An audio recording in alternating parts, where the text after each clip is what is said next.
महाराष्ट्रामध्ये असणाऱ्या आळंदी ते पंढरपूरला जाणाऱ्या मोठ्या वारीचा हा महिना आहे आणि या महिन्यामध्ये बऱ्याचशा गावामधून या पंढरपूरला वारी या ठिकाणी जात असते, वारकरी या ठिकाणी जात असतात. पंढरपूरच्या पांडुरंगाला भेटीसाठी आतुरतेने ओढ असणारे वारकरी जाताना तुम्हाला या ठिकाणी पाहायला मिळत असतील. असेच आपल्या या भागामध्ये हरिभक्त परायण श्री ज्ञानेश्वर मिडगुले हे यांची या ठिकाणी दिंडी चाललेली आहे. या दिंडीनिमित्त बघा, पांडुरंगाला तर सगळेच भेटायला जात असतात, शिवार तर सगळेच पोच करत असतात, पण या वारीबरोबर त्यांच्या या दिंडीबरोबर आपलीही दिंडी, प्रत्येक शाळेची दिंडी या ठिकाणी तिथपर्यंत गेली पाहिजे, पोचली पाहिजे. या दृष्टिकोनातून आपल्याला त्या वारीचं, आपल्या या असणाऱ्या संस्कृतीचं महत्त्व कळावं यासाठी आपल्याला थोडक्यात ते आपल्याला प्रबोधन करणार आहेत. तर त्यांचं ते प्रबोधन तुम्ही सर्वांनी काय करायचं, ऐकायचं आहे. बहुत जनांशी आधारू, अखंड स्थितीचा निर्धारू, श्रीमंत योगी अर्थात छत्रपती शिवराय. जगावं कसं आम्हाला छत्रपती शिवरायांनी शिकवलं, मरावं कसं हे शंभूराजांनी शिकवलं, आणि वागावं कसं हे संत समाज सुधारकांनी शिकवलं. त्या सगळ्या संत समाज सुधारकांच्या चरणी वंदन करून तुमच्या विद्यालयाचे गुरुदेव आणि तुम्हा बालमूर्तींना ज्ञानेश्वर मिडगुलेचा मनापासून मनपूर्वक नमस्कार.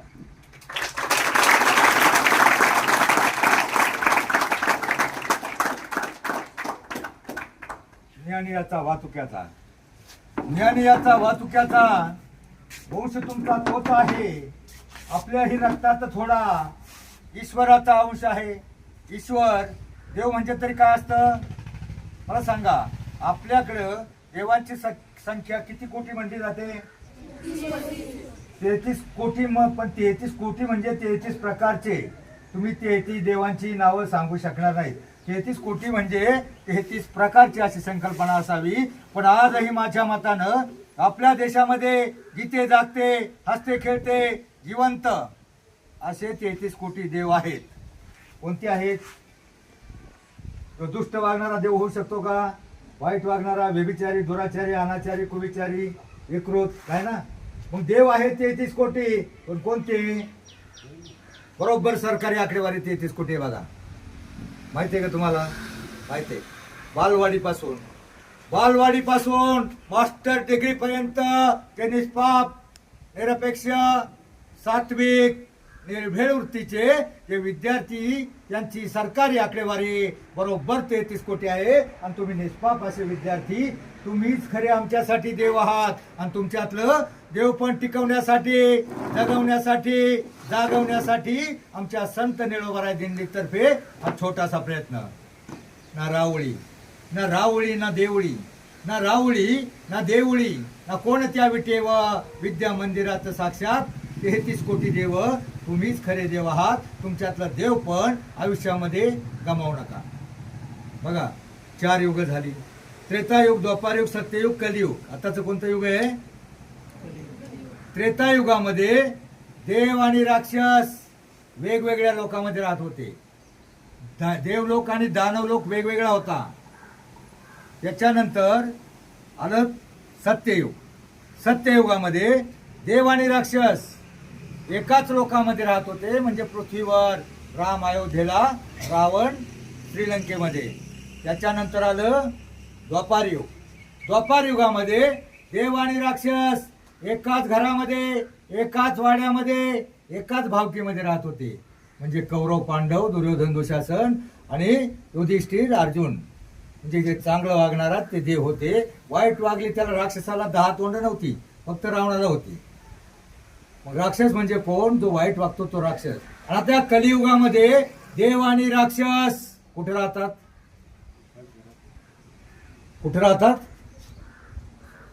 देव आणि राक्षस या कलियुगामध्ये कुठे राहत असतील? देवळात. कुठे राहतात? एकाच घरात, एकाच मनात, प्रत्येकाच्या मनात राहतात. प्रत्येकाच्या मनात देव आणि राक्षस, जो वाईट विचार येतो तो राक्षसी विचार, जो चांगला विचार येतो तो दैवी विचार. एकाच माणसात फक्त आयुष्यामध्ये तुमच्यामध्ये राक्षस जागा करू नका, देवाला जिवंत करा. तुमच्यातला प्रत्येक जण मोठा होऊ शकतो, माणूस जीवनामध्ये दोनच प्रकारे मोठा होऊ शकतो, एक शिकून, दुसरं सवरून. बघा एखादा म्हातारा माणूस म्हणतो अरे शिकून सवरून काहीतरी बर, कुठे उन्हाळक्या करत फिरतोस. काय झालं, एका शाळेमध्ये रामनवमीचा दिवस होता, मला सांगितलं थोडं रामायणावर बोला. मी रामाचा जन्म, सीता स्वयंवर, लंका दहन, रावणाचा वध, सेतुबंधन, विभीषणाचा अभिषेक, रावणाला कसं मारलं, कुणी मारलं सगळं सांगितलं. पण एक पोरग त्याला मागून मारत होता असं बोटानी. त्याला म्हणलं बाळा रावणाला कोणी मारलं रे? ते म्हणतो मी नाही मारलं.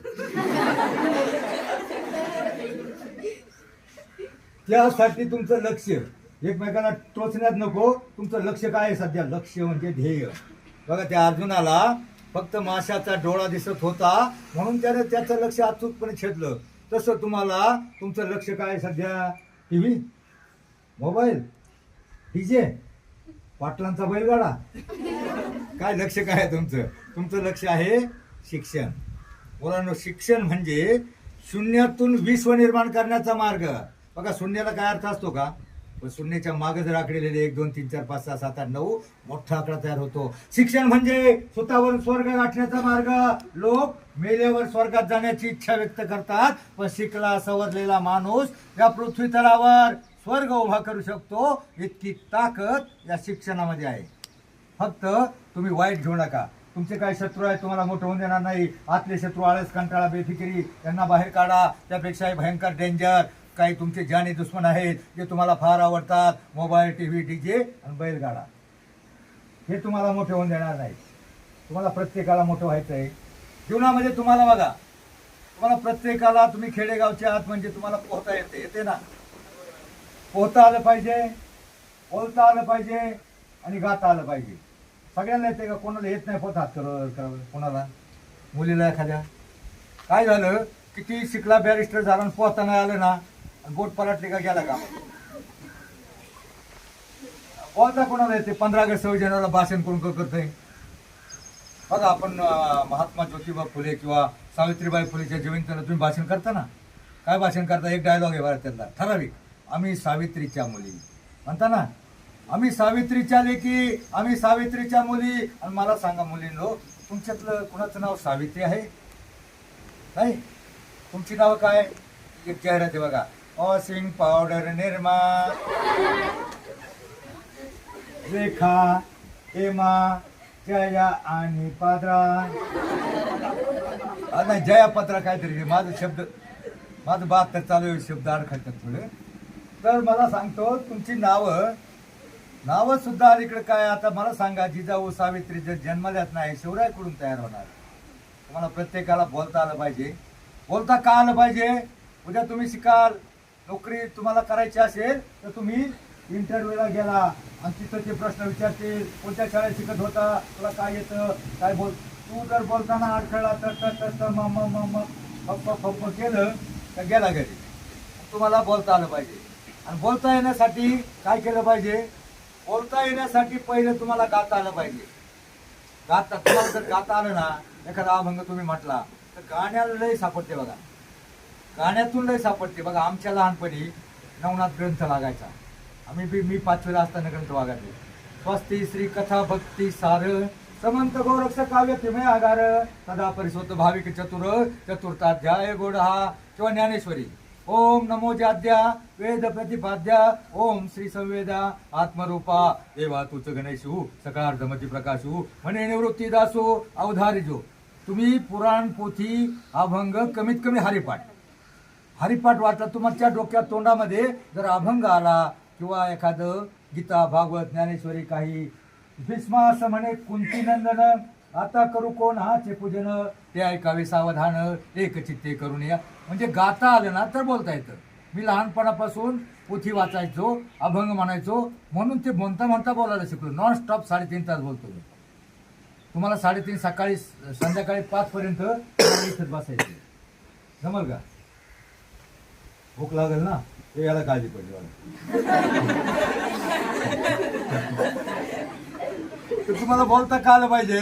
बघा एक प्राध्यापक पती पत्नी खूप शिकले, बॅरिस्टर झाले, काय MBBS, डॉक्टर, बॅरिस्टर सगळे शिक्षण घेतले आणि BEd पण केलं, ते काय दुसरे सगळे कोर्स केले.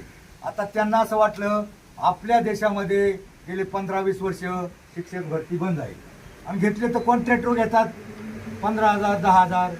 मग आपल्या देशामध्ये कॉन्ट्रॅक्टवर नोकरी करण्याच्या ऐवजी त्यांनी ठरवलं आता बाहेरच्या देशात जायचं. गेले बाहेरच्या देशात दोघं पण. तिथं लागले, एकाला 1.5 लाख पगार, एकाला 2 लाख पगार. इथं किती मिळणार होता? 20,000 दोघांना. आणि मग ते खुश झाले ना, खुश झाले, अगदी खुशीमध्ये 1-2 महिने त्यांनी काढले.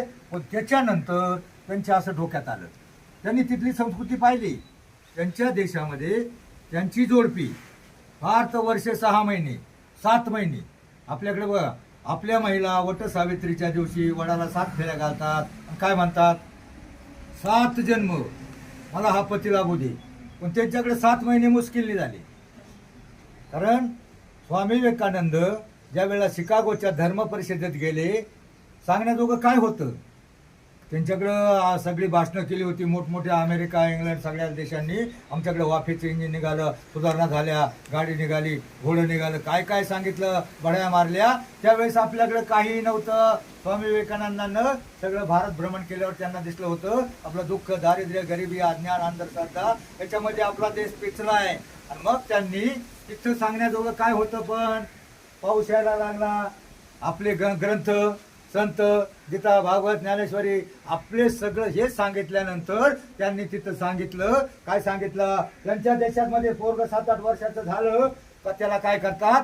बोर्डिंगला टाकतात, आश्रमात टाकतात, त्याला डोनेशन देतात, परत त्या पोराकडे बघत नाहीत.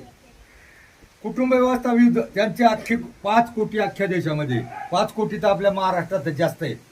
मग त्यांची लोकसंख्या का कमी? तर त्यांची कुटुंब व्यवस्था, समाज व्यवस्था विस्कळीत झाली. मग स्वामी विवेकानंदाला एकच वाक्य सांगितलं तिथं, तुमच्या देशातल्या आजोबांना माहीत नसतं, कारण तुमची कुटुंब व्यवस्था, समाज व्यवस्था एवढी विस्कळीत झाली. तुमच्या देशातल्या आजोबांना माहीत नसतं त्यांची नातवंड कोण, किती, कुठं आहेत. पण आमच्या देशात नातवाच्या अंगावर वखडलं तर आजीचं काळी चिरतं आणि नातीबाळीच्या पायाला ठेचाळलं, आजोबाच्या छातीत धस्स होतं. इतकी सर्वोदय आमची भारतीय संस्कृती आहे, आदर्श अशी संस्कृती आहे, कुटुंब व्यवस्था, समाज व्यवस्था आहे. त्यांच्या देशात तसं काही नव्हतं. मग त्यासाठी ते प्राध्यापक पती पत्नीनं तिथं पाहिलं, अरे इथं लय गडबड दिसते, 5-7 महिने झाले इथं गडबड दिसते. जर यांचं पाणी आपल्या पत्नीला लागलं आणि ही पत्नी जर आपल्याला सोडून गेली, तेलही गेलं, तुपही गेलं, हाती काय आलं? शहाणे झाले आणि मागं आले. हुशार होते, बुद्धिमान होते. त्यांना वाटलं तिकडं काय खरं नाही, कदाचित दोघातल्या एखाद्याला पाणी लागलं तिकडलं तर ते आपल्याला सोडून देतील आणि मग पुढे भटकतील, जीवन बर्बाद होईल. दोघांनी विचार केला, परत आपल्या देशात आले आणि आपल्या देशात आल्यावर त्यांनी ठरवलं आपल्या देशात काय आहे? दुःख, दारिद्र्य, अज्ञान, अंधश्रद्धा, गरिबी. आपलं जे दारिद्र्य नष्ट करायचं असेल तर आपल्याला त्यांच्या देशाच्या सुधारणा झाल्या की आपल्या लोकांना सुधारलं पाहिजे. आणि मग आपण काय केलं पाहिजे? काहीतरी मार्ग, संशोधन, PhD करायची. म्हणून नदीच्या पड्याला एक मोठी नदी होती 1.5-2 किलोमीटरची. त्यावेळेला त्या नदीच्या पड्याल आदिवासी भागातल्या, डोंगराळ भागातल्या, खेडेगावच्या जनजीवनाचा, संस्कृतीचा, तिथली जडणघडण, काय दुःख आहे, काय केलं पाहिजे, सगळा अभ्यास करून त्यावर प्रबंध लिहून सरकारला सादर करणार होते. PhD करणार होते. तो प्रबंध सादर करण्यासाठी आणि तिथला सगळ्या दुःखाचा, दारिद्र्याचा सगळा गोसवारा घेण्यासाठी ते बोटीमध्ये बसले. नदी मोठी होती 2-4 किलोमीटर. आता इतक्या लांब जायचं म्हटल्यावर काय मोकळे तोंड पाळून बसणार आहे का? बघा, एखादा नावाडी असतो, बोट चालवायला एक नावाडी होता आणि तो नावाडी अडाणी होता, कोपरी घातलेली होती, बिन शिकलेला होता आणि तो बोट चालू केली आणि त्यानं बोट चालू करता करता त्यानं आपली सुरुवात केली. तुझे रूप चित्ती राहो म्हणा, मुखी तुझे नाम, देह प्रपंचाचा दास, सुखे करो काम, सुखे करो काम. काय सुखे काम लावलं तू? म्हणजे प्राध्यापक नावाडेवर ओरडले, काय सुखे काम लावलं रे? पुढे आपलं बोट चालवायचं काम करायचं सोडून काय सुखे काम लावलं रे? त्या नादामध्ये आम्हाला बुडवशील ना? आपलं बोट चालवायचं काम करायचं सोडून तू नावाडी म्हटला. कामच करतोय ना साहेब, कामच करतोय ना. कामामध्ये काम, विठोबाचे नाम. अरे विठोबाचं नाव घेऊन काय मिळतं रे तुम्हाला? तुम्ही अडाणी लोक उगाच आपलं देवाचं नाव विठ्ठल विठ्ठल काहीतरी म्हणत बसता. काय मिळतं? नावाडी म्हणला मिळतं की हो? तुझे नाम घेता देवा होई समाधान.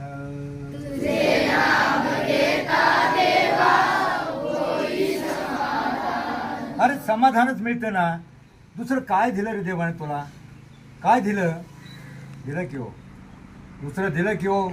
हा देह, ज्या देहाची किंमत होऊ शकत नाही, तो मौल्यवान असा देह त्या देवानेच तर मला दिलाय. त्या देहाची किंमत होऊ शकते तुम्हाला माहिती आहे?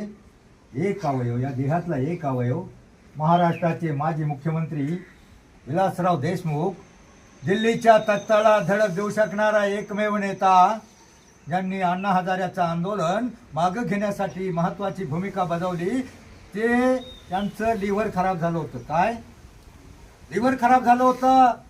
अमाप पैसा होता, अनेक लिव्हर जमवले बाहेरच्या देशात मधून, 5-7 लिव्हर मागवले, ते बसवले, परंतु रक्तगट टॅली झाला नाही आणि शेवटी त्यांचा मृत्यू झाला.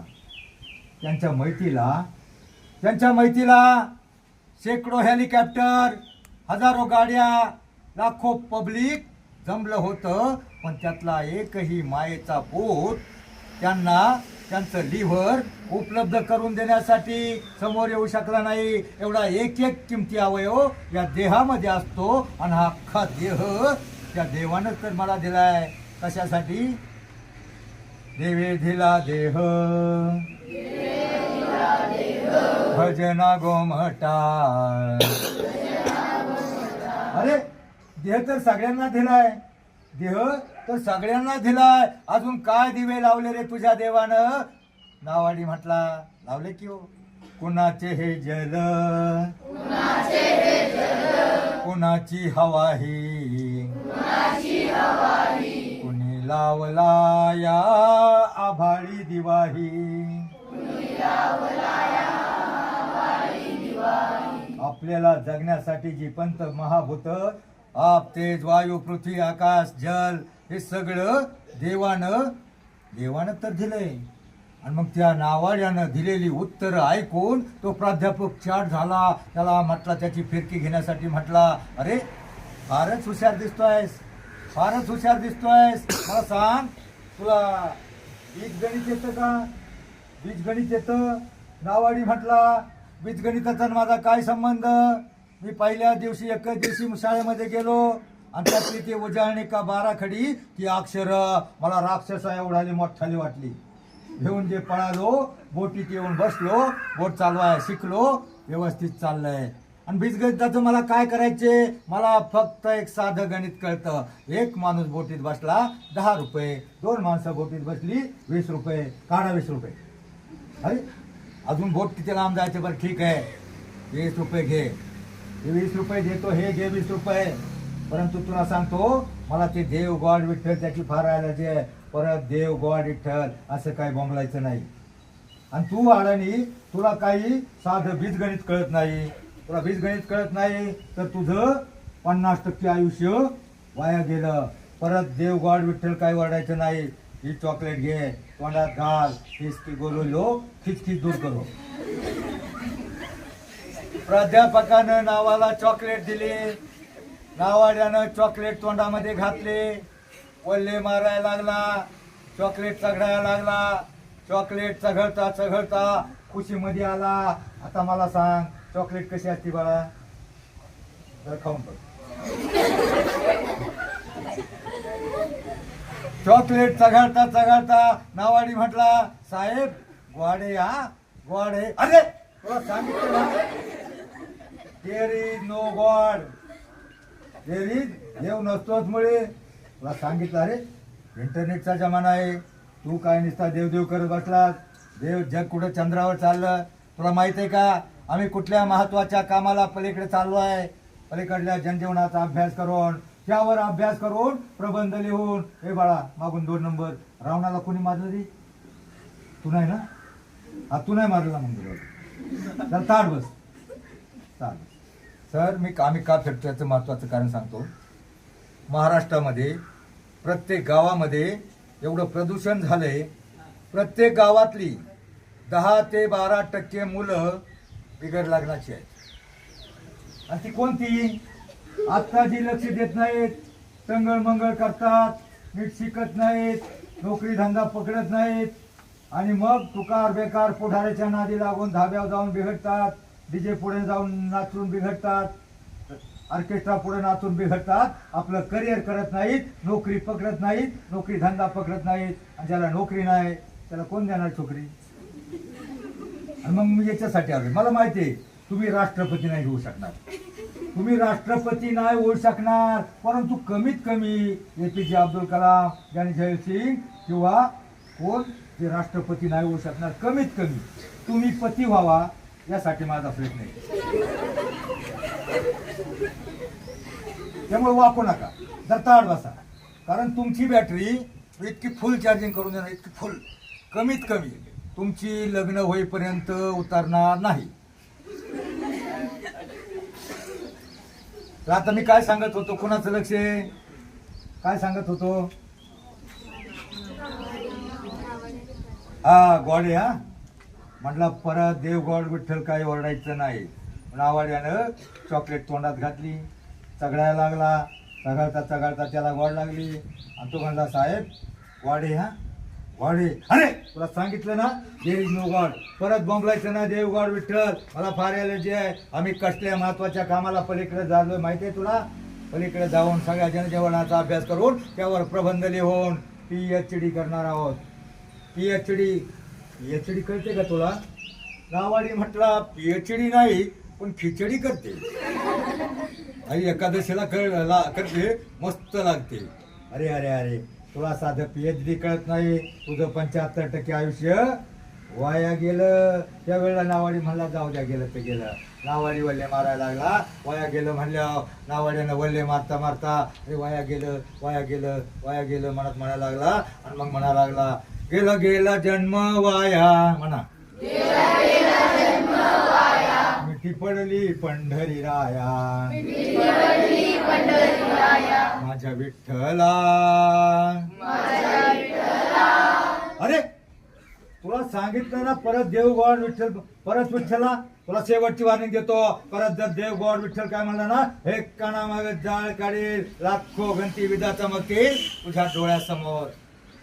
तुला त्याच वेळेला लाखो गंती विजा चमकतील तुझ्या डोळ्यासमोर म्हणलं त्याच वेळेला सृष्टीचा चमत्कार झाला विजांचा कडकडाट झाला सोसाट्याचा वारा सुटला वारा घोंगावत नदी पात्रात आला नदी पात्रात आल्यावर बोट हेलकावे खाऊ लागली हेलकावे खाऊ लागल्यावर प्राध्यापक पती पत्नी गडबडले आणि मोठ्यानं ओरडले ओ माय गॉड. नावाडी म्हटला साहेब ते वादळ वारले गॉड लागलं तुम्हाला. अरे बाबा ते चॉकलेटचं गॉड नाही देवाचं गॉड म्हटलं आता म्हणजे तुम्हा काही लोकांचं असं असतं दिसला साप तरच देव माझा बाप नाहीतर कुठेतरी एखाद्या पांदीला असला तर म्हणणार राम राम राम राम राम भूताच्या भ्यानं म्हणणार आणि चौकामध्ये गेला की बांगो बांगो बांगो.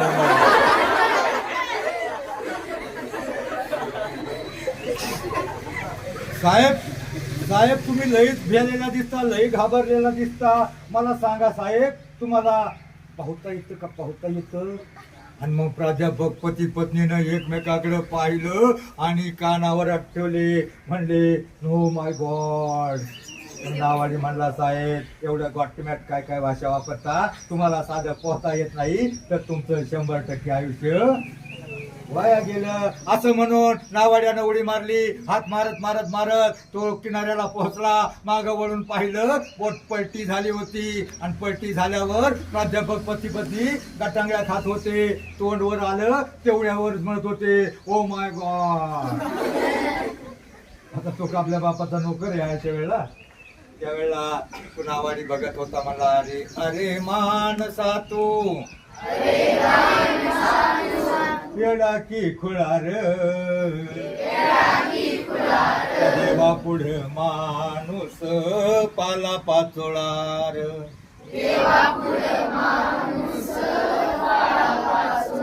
एका गावामध्ये मी इथपर्यंत आलो होतो बरं का, असं सांगत होतो इथपर्यंत आलो आणि असं 2-4 पार होता. पारावरले काय माणसं शाळेत आली होती, चौकात शाळा होती आणि तेवढ्या ती पाटील, पोलीस पाटील 5-6 ग्रामस्थ बसले होते. पाटील तुम्हाला माहिती आहे कसं तांगाट असतं, पाटील थोडं तांगाट होतं. मी म्हणणं इथपर्यंत आलो होतो, पाला पाचोळार. तेवढ्यात ते पाटील ए मी त्याच्याकडे बघितलं.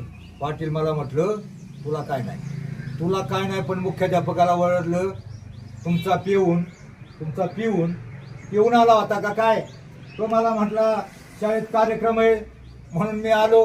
कार्यक्रम म्हणजे मला वाटलं डॅन्स, ऑर्केस्ट्रा, लावणी, गणगवळण काहीतरी ऐकाय मिळेल इथे. सारखं चाघम. मी पाटलाला म्हणलं पाटील ऑर्केस्ट्रा गवळण सगळं मला येतं, पण हे सगळं पोरं बिघडवण्यासाठी असतं. ऑर्केस्ट्रा, डान्स, डीजे, भानगडी सगळं मला येतं. याला अनेक माणसं लागतात. जर तो एखादा गवळण म्हणायची म्हणली तरी कृष्ण लागतो, आडवा यायला लागतो आणि मग त्या गवळण मग म्हणतात गवळण, बरोबर ना. आणि मग ते पाटील म्हटलं ना मी आहे की कृष्णा पाटील, चल होऊन जाऊ दे. बापरे म्हणलं आता कृष्णा पाटील घटला. मग मी सुरुवात केली, अरे कान्हा कृष्ण मुरारी म्हणा.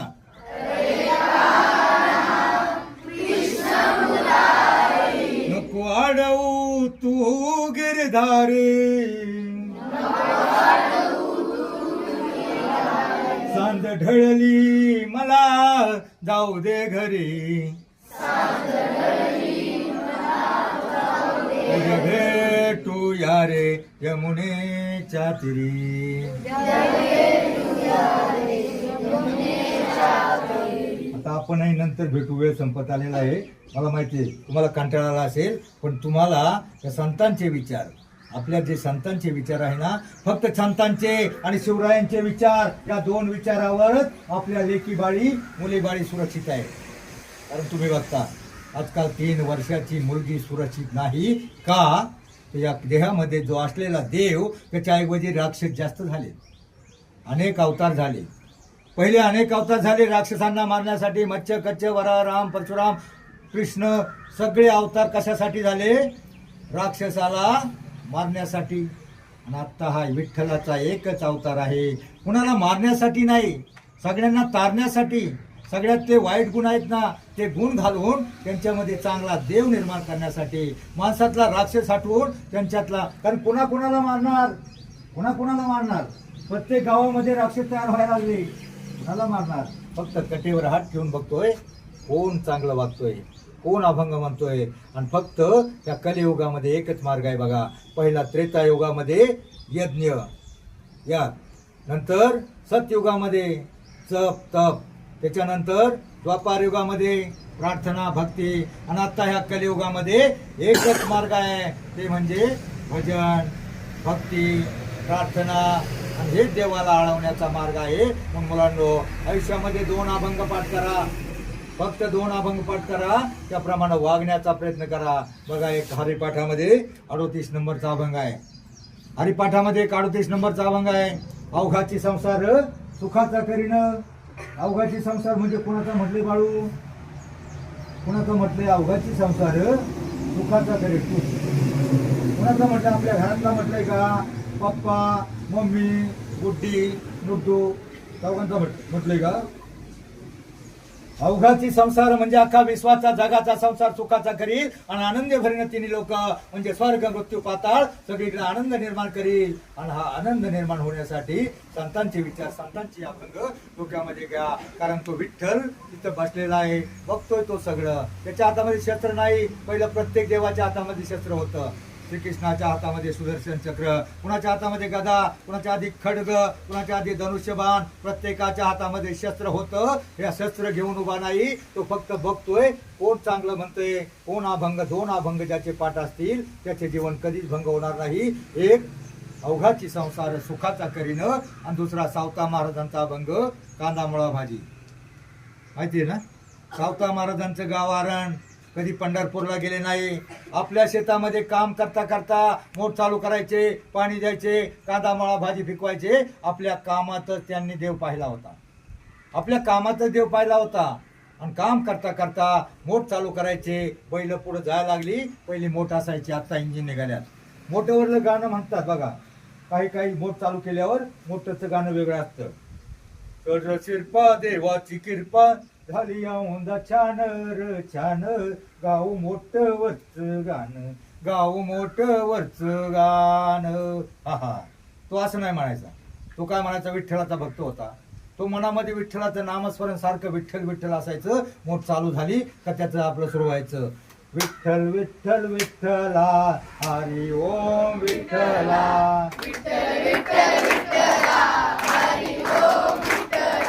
विठ्ठल विठ्ठल विठ्ठला हरी ओम विठ्ठला.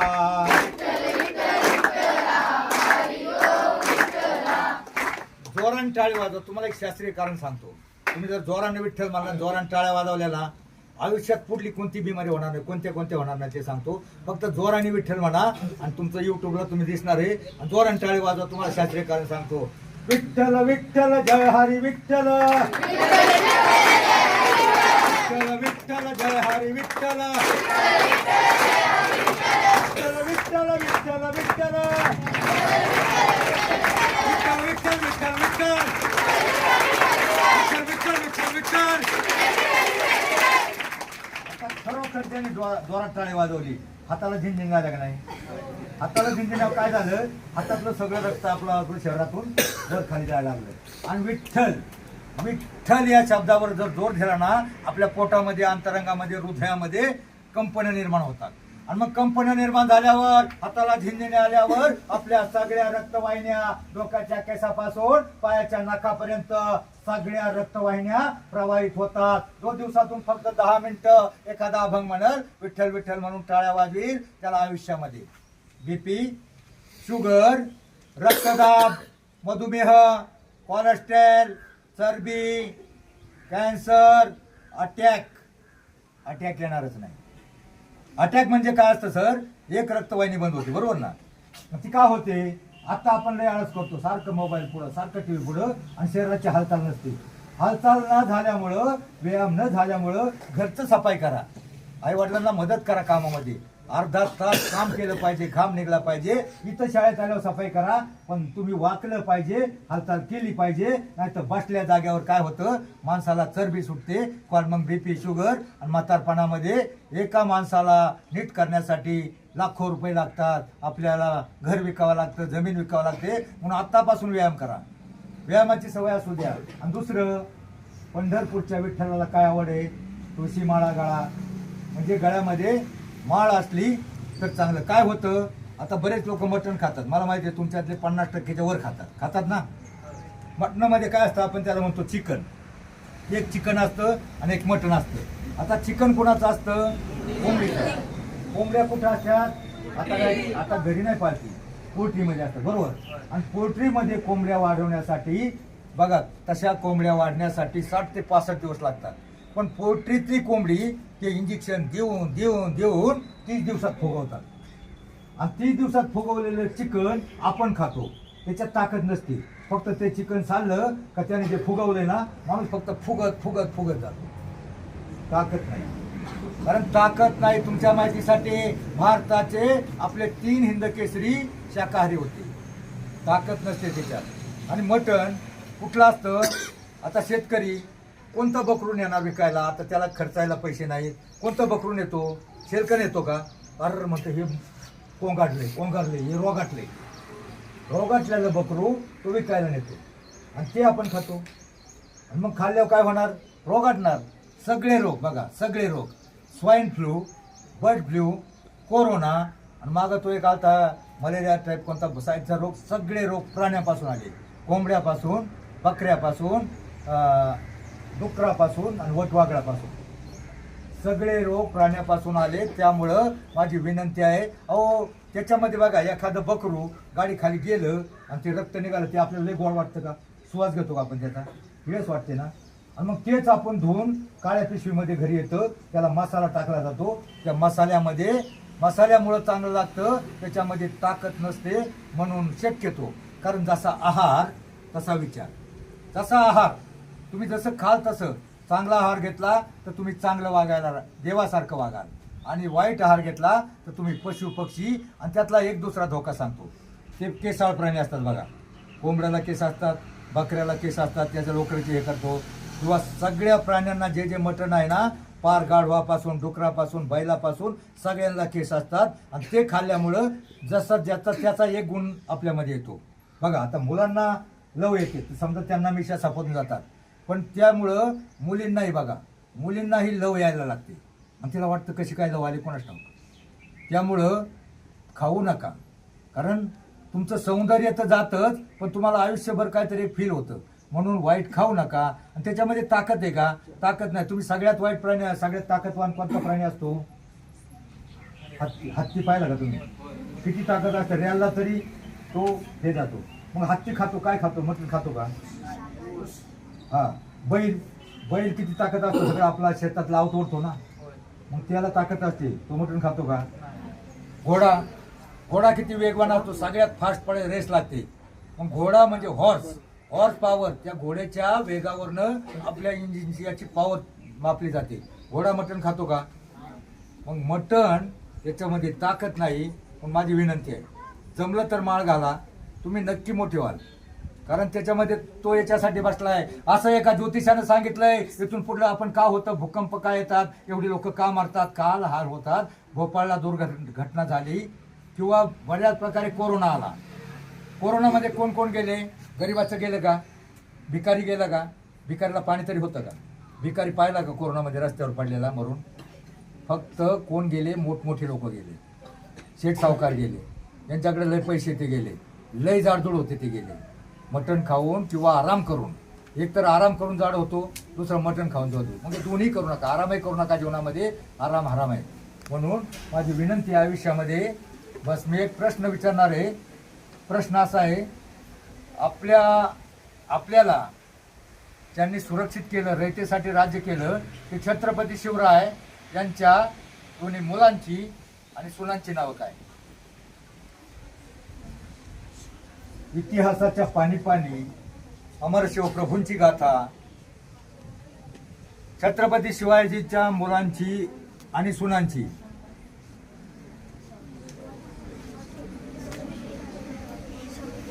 बरं जाऊ द्या. डॉक्टर बाबासाहेब आंबेडकर येते का कुणाला? कारण ज्याला जे 2-3 प्रश्नाची आमचे येते ना, हा चॅनल तर्फे 100 रुपये बक्षीस देणार आहे.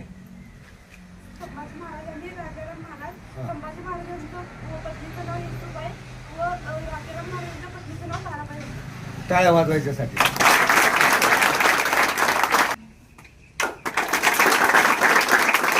महात्मा ज्योतिबा फुले आणि ज्यांनी आपल्या भारताची घटना लिहिली ते डॉक्टर बाबासाहेब आंबेडकर यांच्या मुलाचं, मानस पुत्राचं नाव काय? दोघांच्या मुलाचं नाव एकच आहे.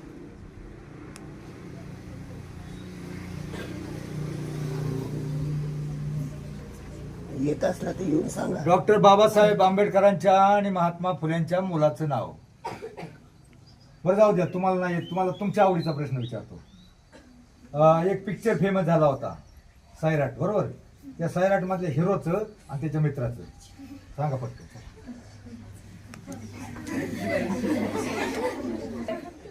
तो म्हणला का? याच्यासाठी अर्ध्या टाळ्या वाजवा, फक्त अर्ध्या. बरं बा, अर्ध्या. हा आणि लंगड्याचं काय बेन धरायचे का आपल्याला? आपल्याला बाबासाहेब आंबेडकर, महात्मा ज्योतिबा फुले, छत्रपती शिवराय यांच्या मुलांची नाव माहीत हवीत सर. मग हीच झाले, ही पिढी आमच्यापेक्षा 4 पट हुशार आहे, पण भानगड काय झाली, ही जरा जास्तच हुशार आहे. जे चांगलं यांच्या डोक्यामध्ये बसत नाही आणि वाईट पटकन बसतं. म्हणून मुलांनो, शाळेत रोज जाता, ते ज्ञानबिंदू मिळवा, हृदयात आपुल्या या देशाभिमान ठेवा, कुलशील मान राखा, हेऊ नका विचार, हेऊ नका विकार, नव हिंद युगाचे तुम्हीच शिल्पकार. या भारताचं भविष्य तुमच्यातला प्रत्येक जण मोठा होऊ शकतो. देवानं आपल्याला कोणत्या शाळेत घालायचं, देवानं आपल्याला कोणत्या घराण्यात जन्म द्यायचा, देवानं आपल्याला कोणता कलर द्यायचा, हे आपल्या हातामध्ये नसतं. पण मिळालेल्या आयुष्यामध्ये शिकून सवरून कसं मोठं व्हायचं हे आपल्या हातामध्ये आहे. बऱ्याच वेळा मुलांना वाटतं अरे मी बुटका, मी लुकडा, मी जाडा, मी काळा, मी कसा मोठा होणार. प्रत्येकजण मोठा होणार. बुटका मोठा होणार आणि काळा तर नक्की मोठा होणार. तुमच्या इथलं उदाहरण आहे बघा, तुमच्यातलं उदाहरण आहे. कलर तिचा काळा आहे. मला सांगा भारताच्या राष्ट्रपती काय नाव त्यांचं? त्यांचा कलर गोरा आहे का? कलरवर काय नसतं. अहो त्यांचं आयुष्य असं आहे, 7व्या वर्षी आई वडील वारले गेले, अनाथ आश्रमात शिकली, पण इतकं मन लावून शिकली कारण तिचं मन व्हायबल करायला त्यावेळी मोबाईल नव्हता, टीव्ही नव्हता, मन लावून शिकली आणि डिग्री नंतर तिच्याकडे 5-6 डिग्री आहेत. तिला राष्ट्रपती बनवलं. ते तिचा कलर पाहून नाही, तिची जात पाहून नाही, तिचं टॅलेंट पाहून. कोणता रंग आपल्याला मिळायचा? पी.टी. उषा माहिती आहे ना? पी.टी. उषा कितवी शिक्षण आहे? सचिन तेंडुलकर शिक्षण किती आहे? 10वी नापास. मग तुम्हाला कमी मार्क मिळाले म्हणून काही झालं नाही, जास्त प्रयत्न करायचा. कमी मार्क मिळाली तर पुढं प्रयत्न करायचा, परंतु हार मानायची नाही. असफलता एक चुनौती आहे. तुम्ही बघितलं पी.टी. उषाचं जीवन माहिती आहे का?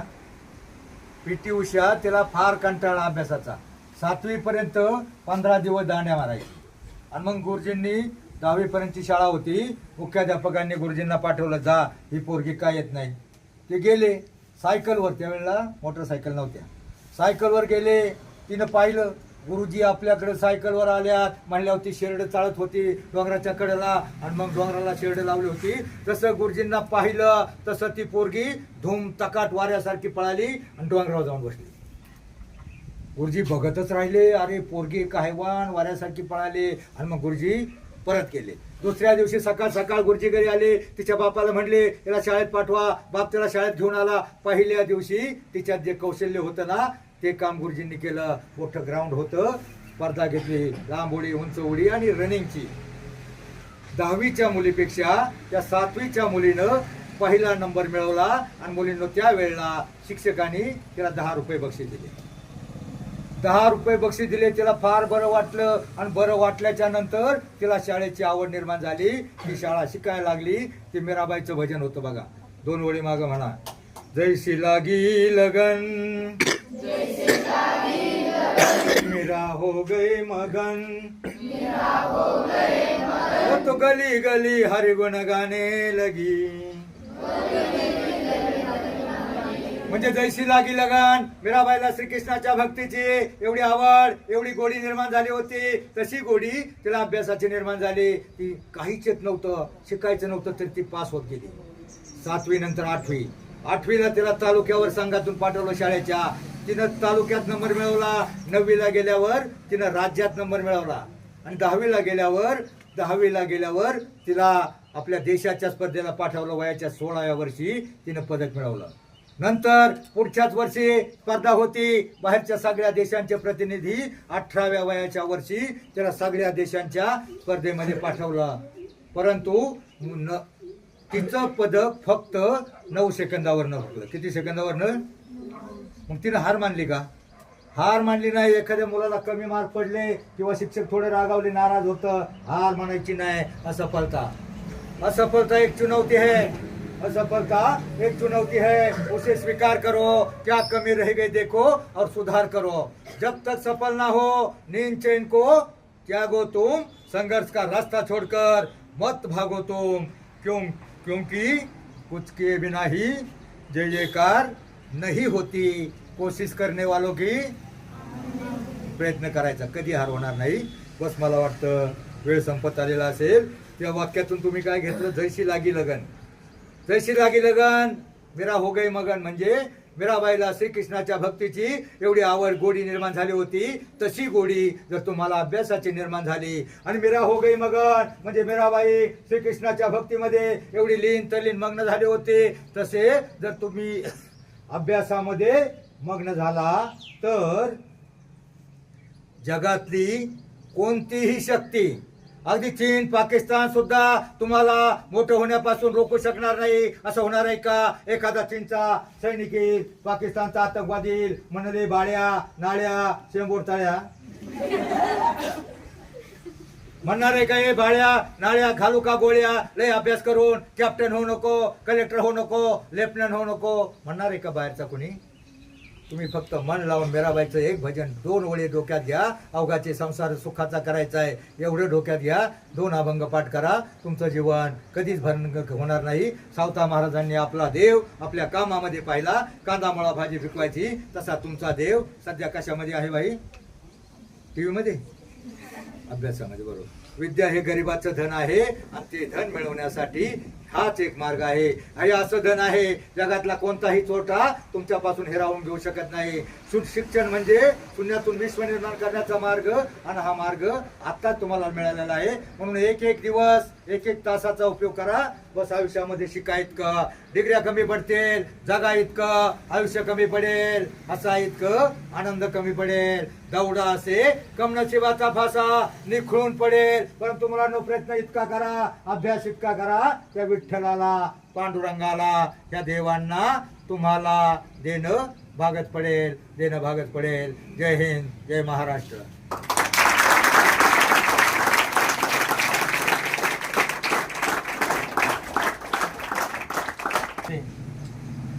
श्री ज्ञानेश्वर गडगुले ते आपल्या विद्यालयामध्ये आले आणि त्यांनी 15 ते 20 मिनिटाचा वेळ मागितला होता.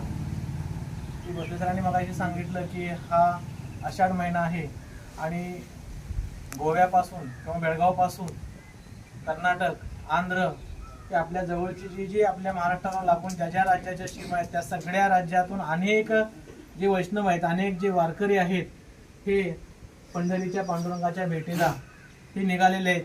पुण्याहून, देहूहून, आळंदीहून अनेक दिंड्या, पालख्या या निघालेल्या आहेत. अशाच प्रकारे हे आज आपल्या विद्यालयामध्ये विद्यार्थ्यांना त्यांनी 15 ते 20 मिनिटामध्ये की तुम्हाला सगळ्याच क्षेत्राशी त्यांनी टच केलं. की त्यांनी एक साधं उदाहरण दिलं की पी.टी. उषाचं, की त्या सरांनी त्या मुलीमधलं पी.टी. उषामधलं जे गुणी होती ती शोधली आणि तिला ती 7वी, 8वी, 9वी, 10वी, 11वी, 12वी आणि ती पी.टी. उषा ती त्यांनी सांगितलं की आज आपल्या देशासाठी तिने ऑलिम्पिक्स जे पदक आहे ते पदक मिळवलं.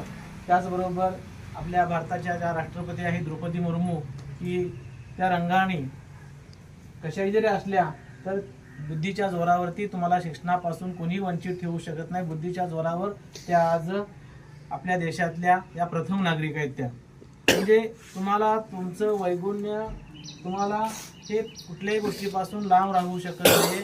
फक्त तुम्ही देहानं पछाडलं पाहिजे की तुम्ही शून्यातून जग निर्माण करू शकता. हे आजच्या त्यांनी प्रबोधनातून आपल्याला सांगण्याचा प्रयत्न केला आहे. विद्यार्थी मित्र हो, की आज आपले जवळजवळ 100 विद्यार्थी आहेत.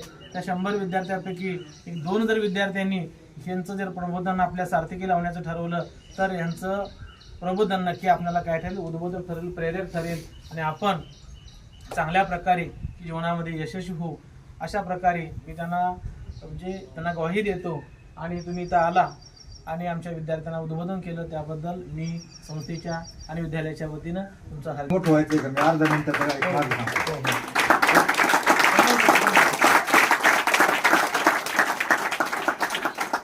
एक अर्ध्या मिनिटाची आयडिया आहे. तुम्हाला मोठं व्हायचंय का? अर्ध्या मिनिटाची आयडिया कराल का? रोज फक्त अर्धा मिनिट वापरावा लागतो, त्यापेक्षा जास्त नाही. करणार का रे? तुम्ही सकाळी घरून येताना किती जण देवाच्या पाया पडून येता? ठीक आहे, 2-4 जण. हात खाली करा. बरं जाऊ द्या. आई वडिलांच्या पाया पडून किती जण येतात? आई किंवा वडील जे घरी असतील किती जण येतात? हातवर करा. एकच. बाकीच्यांना हात नाही का पाया पडायला? तुम्हाला खरोखर मोठं व्हायचं असेल, खरोखर मोठं व्हायचं असेल, आई किंवा वडील जे घरी असताना निघताना अर्धा मिनिट लागतो, पाया पडा. 8 दिवसानंतर इफेक्ट बघा, फक्त 8 दिवसानंतर. आई वडील म्हणतील आमची सोनी किती गुणाची आहे, आमची सोनी किती शहाणी झाले, आमचा मोठ्या किती शहाणा निघालाय. आणि मग तुमच्यासाठी हाडाची काळे करतील, रक्ताचं पाणी करतील, घामाच्या धारा गाळतील, पण तुम्हाला शिकवण्यासाठी पैसा उपलब्ध करतील. अर्धा मिनिट लागतो. कोण कोण पडणार पाया? बस, सार्थक झालं. धन्यवाद.